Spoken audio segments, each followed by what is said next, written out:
এয়া মোৰ মা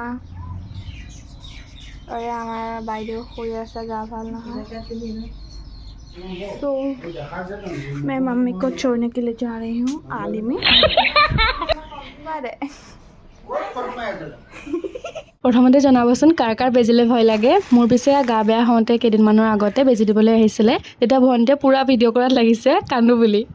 ইমানৰ মই কেনেকৈ খাম 2-3 দিন মানে ভাত খাবলৈ একদম মন যোৱা নাছিলে আৰু ৰাতিলে সেইদিনাখনীয়া পুৰা প্ৰিন্সেছ ট্ৰিটমেণ্ট পাই গ'লো তাৰ পৰা এয়া আকৌ ভাল পাই পেলাই পথাৰলৈ বুলি গ'লো তাৰে অলপমান ভিডিঅ' কৰি ৰাখিলোঁ আপোনালোকৰ ফালে মাটি ৰুইছে নাই জনাব দেই আমাৰ ইয়াত পিছে পানী একদমেই নাই আমাৰ অলপমান আছিলে এয়া সেইটো কাৰণে ৰুলে আৰু কিন্তু ওচৰৰ মাটি ক'তোৱে ৰোৱা নাই পথাৰৰ পৰা আহি দেখিলোঁ নাৰিকল এটা পৰি আছে বোলো তাকেই খাওঁ কাটিলো মেলিলো পিছে নাৰিকলটো আকৌ বেয়া ওলালে দেই আৰু এই ভিডিঅ'টো চাওকচোন ইমান বেছি মৰম লগা তাইক মই এনেকৈ শুৱাই নাছিলোঁ তাই নিজে এনেকৈ আগলৈ আহি পেলাই কেনেকৈ মৰম কৰি আছিলে ৰাতিলৈ আকৌ পাপাই এয়া মাটি কঁঠাল আনিলে পিছে আজিলৈ ইমানেই দেই বাই